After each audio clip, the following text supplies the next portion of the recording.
محمد وآل محمد.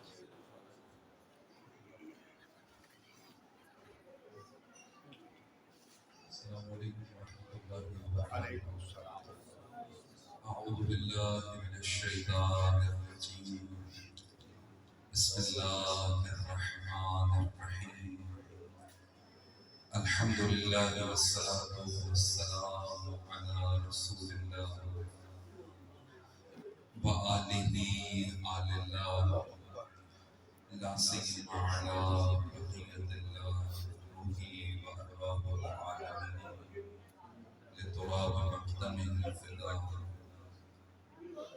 فاللعنة الدائمة على أعدائهم أعداء الله من يوم عذابتهم إلى يوم لقاء الله. أما بعد فقال الله تبارك وتعالى في محكم كتابه ومتقن خطابه: أعوذ بالله من الشيطان الرجيم.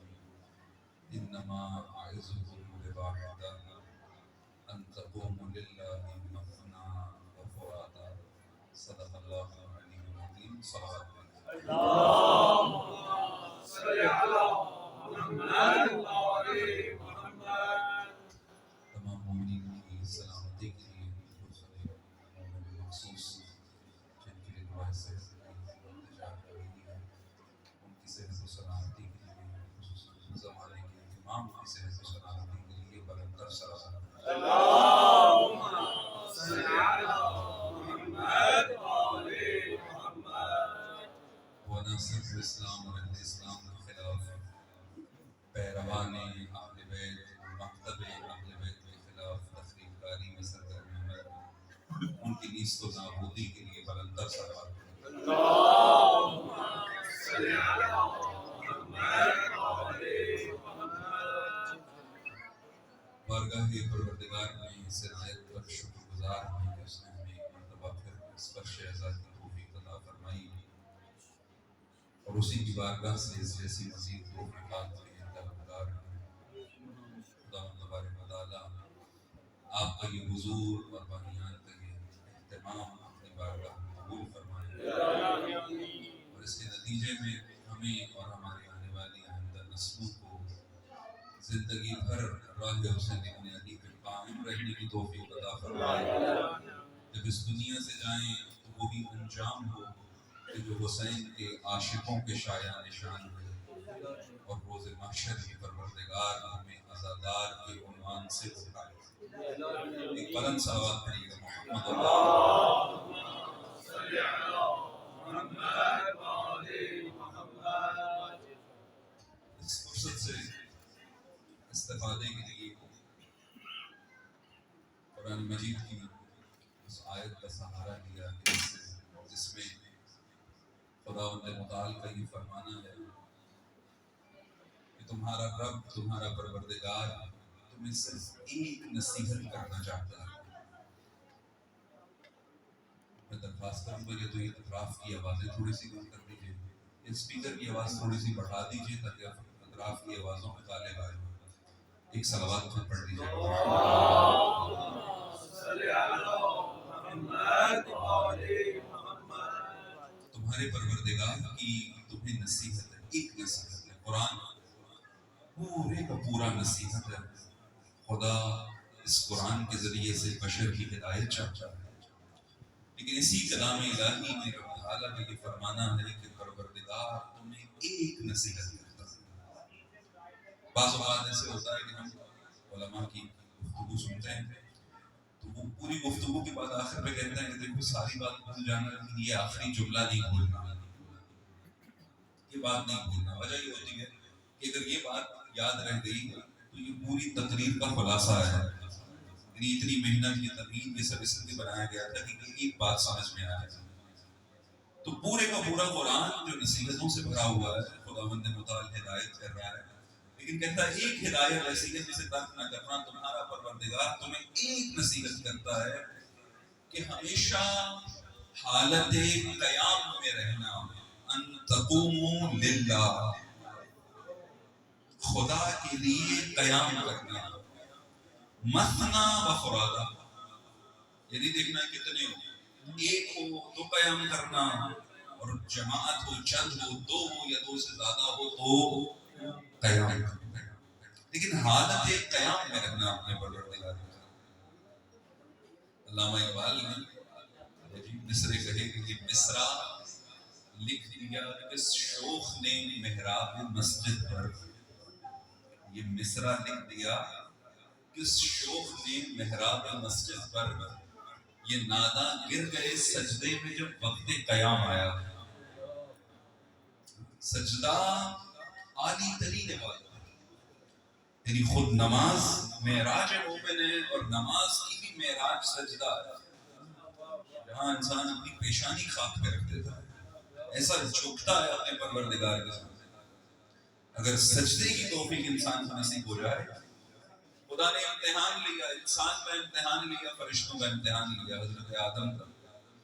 جب فرشتوں کو اعتراض ہوا کہ پروردگار ہم بہتر ہیں، کیونکہ تسبیح کرتے ہیں، نحن نسبح بحمدک ونقدس لک، اور تو اسے اپنا خلیفہ بنانے جا رہا ہے جو خوریزی کرے گا،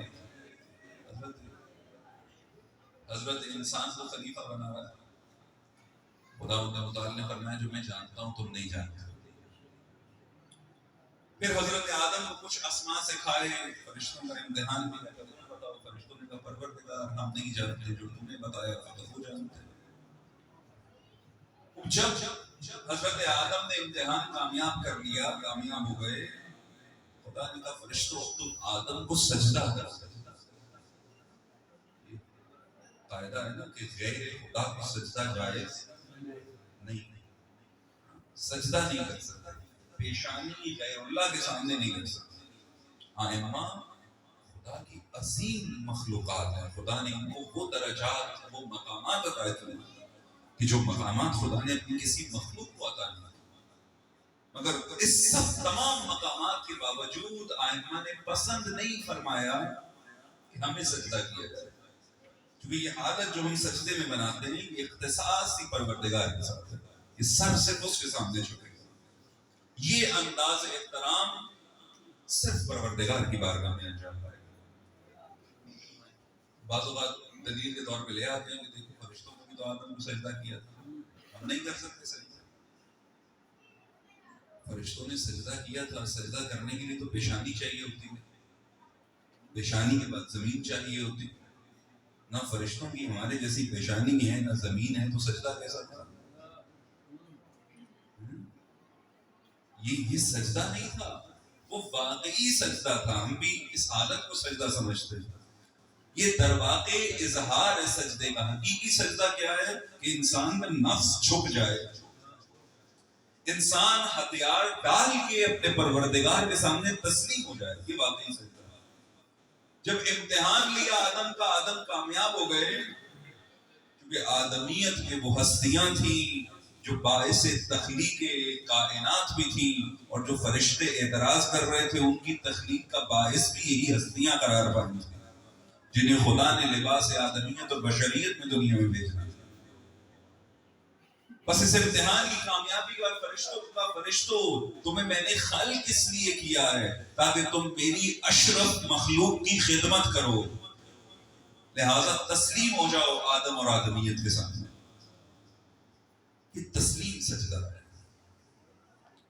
برطرز اندیشہ سود و ضیاء ہے زندگی، برطرز اندیشہ سود و ضیاء ہے زندگی۔ اقبال کہتے ہیں تم ہمیشہ اپنی زندگی کو نفع اور نقصان میں تولتے ہو، ادھر فائدہ ہوگا ادھر چلے جاتے ہیں، ادھر نقصان ہوگا ادھر۔ مثلا اتوار کا دن ہے، مجلس میں مجلس ہے، مومن نفع اور نقصان دیکھتا ہے، ادھر کا لنگر ادھر کا لنگر، تو ادھر کا مزیدار ہوگا، پچھلے سال بھی مزے کا تھا، ادھر چلتے ہیں۔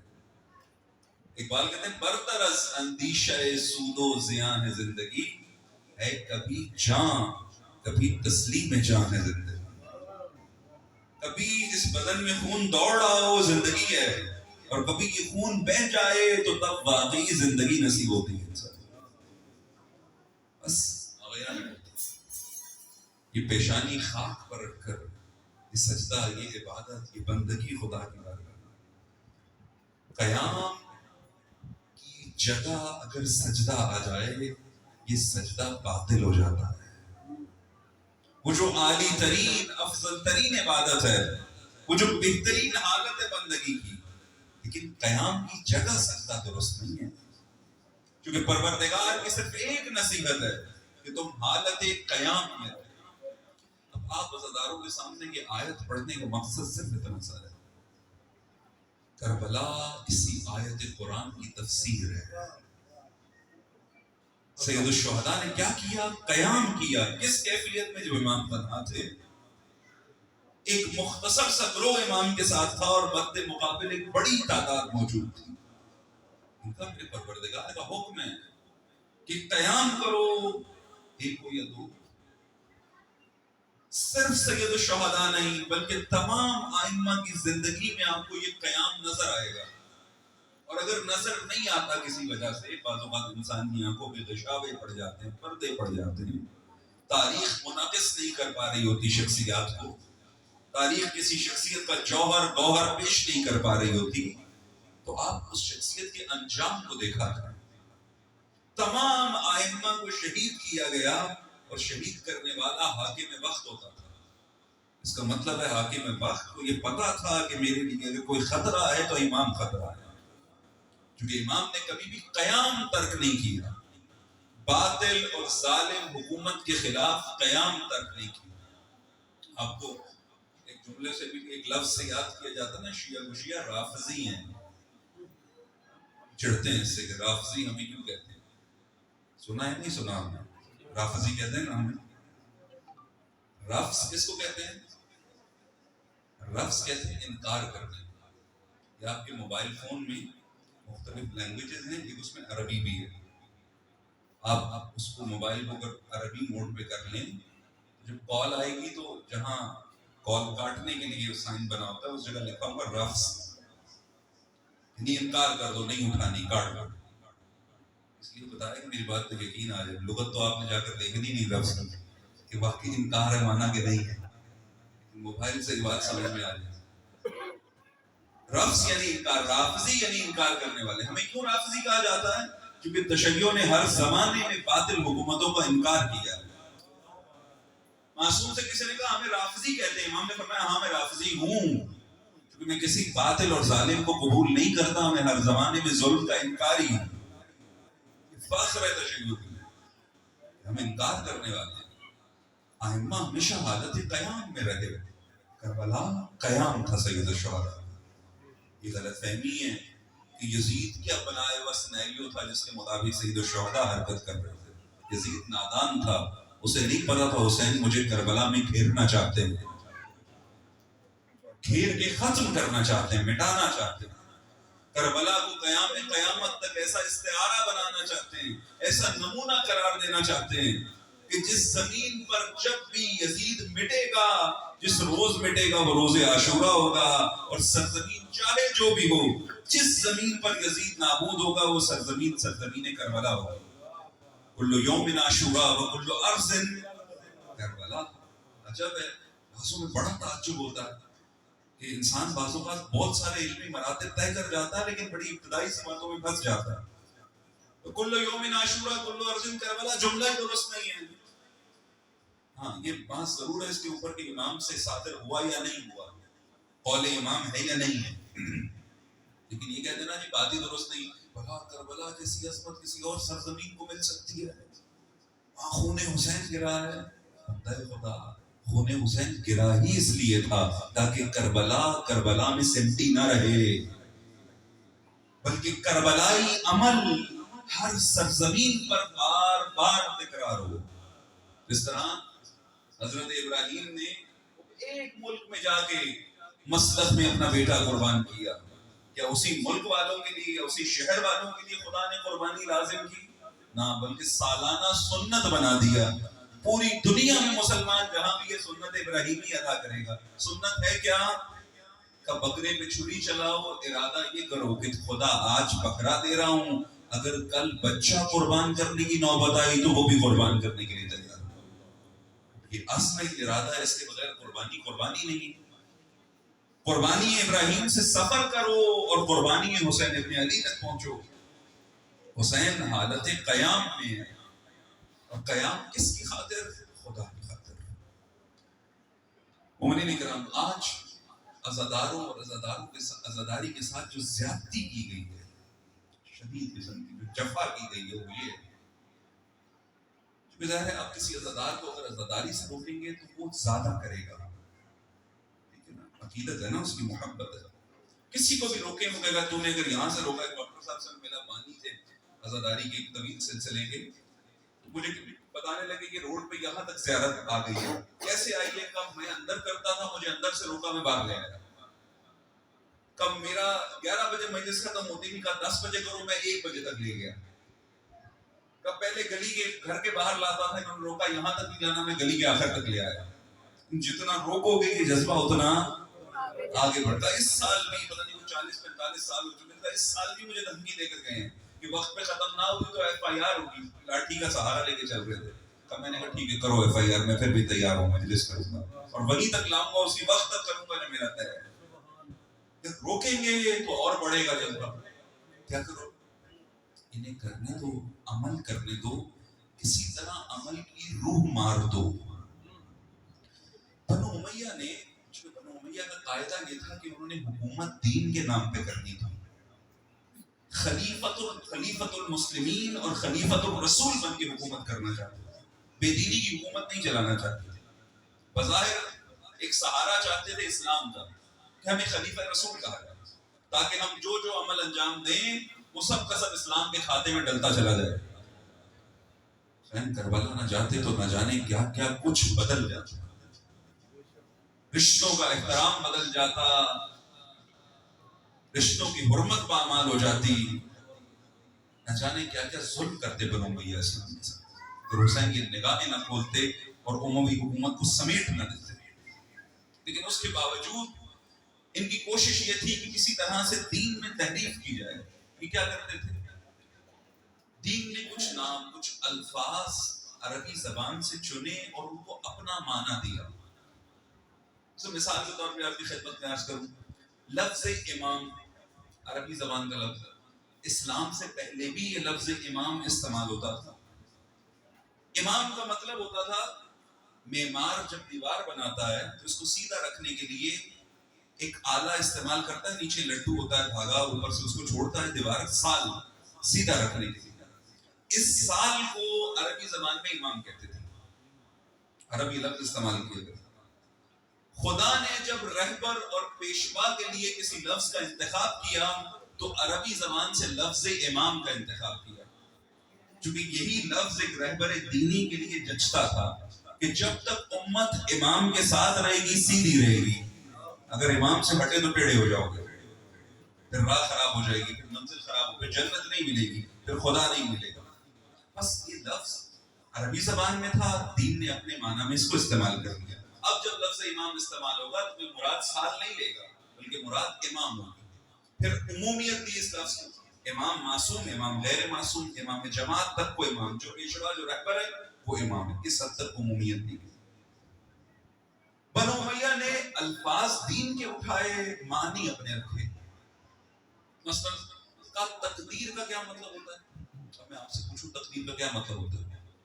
آپ کہیں گے تقدیر کا مطلب یہ ہوتا ہے کہ اگر کام بن جائے وہ میں نے کیا، اگر نہ بنے تو وہ قسمت میں نہیں تھا، یہ تقدیر کا مطلب ہوتا ہے۔ یا مثلا تقدیر قسمت لکھی ہوئی ہے، لکھی ہوئی پہ ہم سب عمل کر رہے ہیں۔ کمال ہے، ایک طرف خدا کہتا ہے کہ دین میں جبر نہیں ہے، لا اکراہ فی الدین قد تبین الرشد من الغی، اچھا صحیح واضح کر دیا، تم نے خود چل کے مجھ تک آنا ہے، اور پھر یہ بھی لکھ دیا کہ ہم نے کہاں چلنا ہے، پھر یہ جنت جہنم کی مقرر کی خدا نے۔ اب بنو امیہ نے لفظ تقدیر، قضاء و قدر اٹھایا۔ جب ان سے کہا نا کہ حسین کو کیوں شہید کیا، جب جناب زینب پہنچی شام تک، اب یہ دربار سجا کے بیٹھا ہوا تھا تاکہ اہل بیت رسول کی توہین کرے، لیکن جب موقع ملا سید سجاد کو خطبہ دینے کا اور جب زبان جناب زینب کھلی، یزید اپنا دامن چھپا دھونے لگا اور کہتا تھا میں نے نہیں کیا، یہ جلدی کر دی، تو میرے ساتھ نہیں، وہ بیت اللہ نے جلدی کر دی۔ پھر جب نہیں بنا انہوں نے کہا دیکھو تقدیر ہے، قضاء و قدر ہے، ہماری قسمت میں لکھا تھا ہم نے مارنا ہے، حسین کی قسمت میں لکھا تھا حسین نے، تو خدا کا لکھے پہ عمل ہوا ہے۔ تقدیر کا مطلب اچھا بدلہ بنو امیہ نے تھا اور رائج علی اور اہل بیت کے ماننے والوں کے ہاں ہو گیا۔ یہ کتنا اثر ہے، مطلب انہوں نے بدلا ہے، لیکن آج ہم سب اسی تقدیر کے قائل ہیں کہ لکھی ہوئی ہے۔ تقدیر کیا ہے؟ تقدیر یہ ہے کہ خداوند نے تمہیں طاقت دی ہے، خدا نے تمہیں عقل دی ہے، تمہاری رہنمائی کے لیے وحی نازل کی ہے، انبیاء اور ائمہ مقرر کیے ہیں، تم صحیح راہ کا انتخاب کرو، خدا تمہیں اس کا نتیجہ دے دے گا۔ غلط رستے کا انتخاب کرو گے، جو نتیجہ بنتا ہے عادلانہ، خدا وہ نتیجہ تمہیں عطا کرے گا۔ آپ نے کام شروع کیا، اب آپ کی سٹڈی کمزور تھی، آپ ناکام رہ گئے، آپ کو نہیں پتا تھا کہ اس وقت میں کیا کرنا چاہیے، کاروبار کیا ناکام ہو گئے، انہیں کوئی کمزوری تھی، نہ قسمت نہیں تھی، نہ ہمیں لوہا راس نہیں، کیا کیا باتیں ہیں، کام نہ کرنے کے ہزار بہانے، گوروں کو سب راس ہے، انہیں لکڑی، اینٹیں، پتھر، لوہا، ہر شے وہ بناتے بھی ہیں، ترقی بھی کرتے چلے جا رہے ہیں۔ مسلمان کو کوئی شے راس ہی نہیں آتی، اسٹریٹجی نہیں ہے آپ کے پاس، آپ اسٹڈی کر کے کام نہیں کر رہے، آپ سیکھ کر کام نہیں کر رہے، آپ کہتے ہیں اللہ وارث ہے، اللہ کا نام لے کے شروع کر دو، اللہ کا نام لے کے